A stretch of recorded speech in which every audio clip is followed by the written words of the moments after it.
naturally.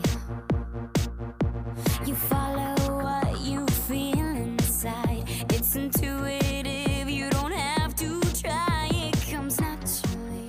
From Green 960 in San Francisco, I'm Beth Greer, and this is your Supernatural Life. This show is part of the Green Morning, heard every Saturday at 11 a.m. Pacific. My show's about taking natural living up a notch to supernatural living, and each week I interview top experts who show you ways to live a supernatural life. And my goal on this show is to keep us healthy, and one way to do that is to become aware that everything, what we eat, touch, use to clean, build, and furnish our homes, as well as the invisible electronic pollution we're exposed to, is linked to our health and well-being. Well, back in the 80s, the book Prescription for Nutritional Healing was my Bible. I kept it close by, and anytime I had an ailment, like a sore throat or a sore muscle or indigestion, for example, I'd flip through the book and find remedies to help me because I hated going to doctors. So it's an amazingly comprehensive natural health resource that has just been updated, and it's now even more informative. It's over 800 pages. It's gigantic, and it's sold over 8 million copies since its first publication in 1983. And the first page of the book really resonates with me, and it contains a really key message. I thought I'd read it. It says, quote, "Too many of us do not have the slightest idea of how to maintain good health. When illness strikes, we rely on our doctors to cure us. What we fail to realize is that the cure comes from within. Nature has provided us with a wondrous immune system, and all we have to do is take proper care of this inner healing force." I just love that. So some of you may be thinking you can go online and find everything that's in this book, but it's really not the case. This book has the input and research of someone with nutritional and medical knowledge to separate fact from fiction. And she's here with us today. She's Dr. Stacy Bell, and she has a Ph.D. in nutrition and has been a registered dietitian for 35 years and conducted clinical research studies for 20. She was on the faculty of Harvard Medical School and has published over 70 peer-reviewed scientific articles. She's a frequent lecturer around the world and helped develop a line of products for Tony Robbins, pediatrician Dr. Alan Green, and Dr. Andrew Weil. She serves on the board of Kids Can Cook, a nonprofit that offers basic cooking instruction and nutrition education to Boston middle school kids. Welcome to your Supernatural Life, Dr. Bell. Thank you so much for having me. Great to have you here. So tell us, how did you get involved with revising this book, and how long did it take to update it? Well, it has been my Bible, is not quite as long as you, but I see it everywhere in the health food store, and I always wondered who wrote this and how could this happen. And Miss Balch was a wonderful researcher, careful researcher, thoughtful, really cared about patients and really wanted people to help themselves get better. And unfortunately, she died several years ago, in fact, while she was editing this 5th edition. Mm-hmm. And my name was recommended through Mark Blumenthal, and he runs American Botanical Council, and that's a website for herbs. And he's known me from the industry, from my interest in natural products and my publications and such. And after that, I talked to the publisher and got on with it. And it's one of those things, as you mentioned, it was 800-something pages, so it has to be a labor of love. It almost was as much work as my Ph.D. Wow. But, yeah, I mean, it's so comprehensive, yes. And I wanted it to be updated. I wanted her to look down on me and be proud that her voice was still captured, yet all the modern science that she hadn't been around long enough to insert in the book was put in as well. And that was done. And the other thing that made it a labor of love to go through was the fact that we have the same premise in our philosophy. If you have something wrong with you, you have to go get it checked out. Conventional medicine is the way to go. But at the same time, you don't get rid of all your other natural ways of healing. So this book is coupled with anything that you've got wrong with you. Here's the other things you can do to help yourself overcome whatever you have.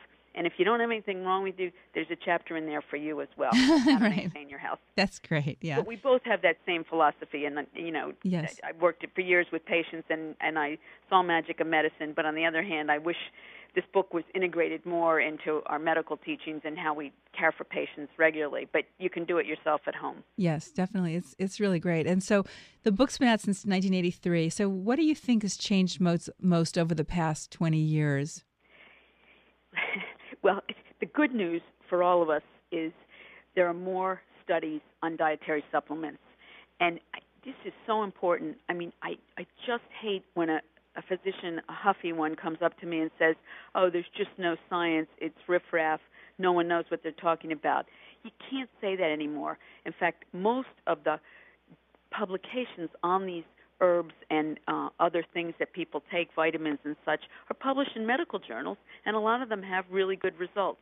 And why that stuff doesn't automatically get incorporated into medical practice, I can't answer that, but we've put it in the book for you. Right. I think that's number one. There's certainly, before 1980, was a dearth of science, that you really, you could go by Indian folklore and say, well, they used to use this herb for this thing, but we got to do better than that. And there's something called evidence-based medicine, which has forced physicians to only use drugs that have an outcome that's predictable, or most likely predictable. And it's the same as applying to these herbs and supplements. So I think that's the main thing globally. The other thing that's changed, though, is the way we treat disease, the way that a doctor would treat somebody. And sort of diabetes is a good example because so many people have it. In the beginning, when I first started practicing, we would give people with diabetes a high-fat diet, butter and fat and meat and all this stuff, because we didn't want them to have any sugar. We thought sugar was evil, and that was what was making them sick.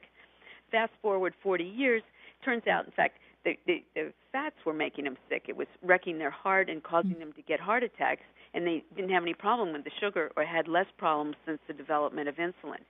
So those subtle changes then would change the herbs and supplements and other vitamins that you would need because we changed the diets on these. I see. That's really fascinating. I had a couple of shows recently on curing diabetes, and one of them was just a guy who did a film on reversing diabetes using raw food, and they reversed. I mean, the people that were eating raw food they stopped their insulin within the first 5 days. It was incredible. Isn't it stunning Yeah, here? yeah. Yep. No, I mean, and Dean Ornish has, if you go to his clinic in Texas, you can reverse the cardiovascular disease. So if you have cholesterol build up in your arteries, you have to go on a pretty strict diet, but it works. So if you're of that mindset and sort of a compulsive person, you can get rid of some of these things that have really come from years of bad eating. Right. Now, so this is the 5th edition. What's changed since the 4th edition? What categories have been added? I didn't add so many categories, but some big examples.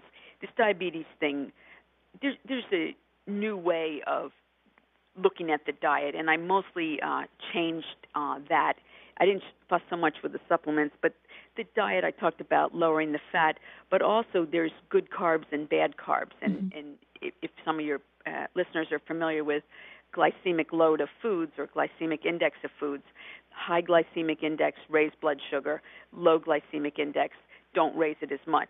So you want people with diabetes not to be raising their blood sugar after every meal, which is what happens with the typical American diet.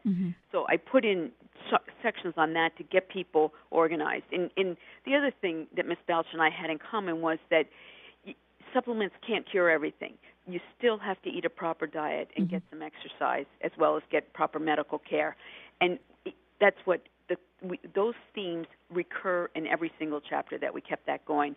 Another example was with HIV infection, and in fact, I did my doctoral work with patients with HIV infection, and unfortunately, when I was doing my study, there was no treatment, and all of my patients died, and, we did our best. I was feeding them fish oil as part of my research, but now, just 10 years, it's all changed. And if you get good medical care and take your medications, and there's multiple pills that you have to time out through the day and take, you can arrest the virus and make it almost disappear from your blood. It's fantastic. Yeah. Yeah, and therefore, you can't be getting the same treatments as you do before. And the irony is my patients were all skinny and wasting away. Patients today become overweight and develop heart disease and diabetes just like everybody else. So that all had to be rewritten because that was giving the wrong message. Right. Well, I want to talk a little bit about vitamins. I had Dr. Brian Clement, head of Hippocrates Institute, on my show recently.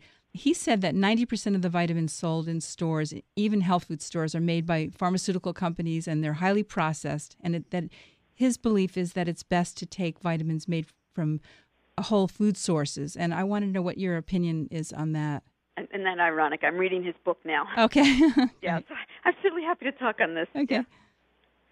Yeah. Are we right now? Okay. Yes, tell me. Yeah, so I read that too, and it was interesting.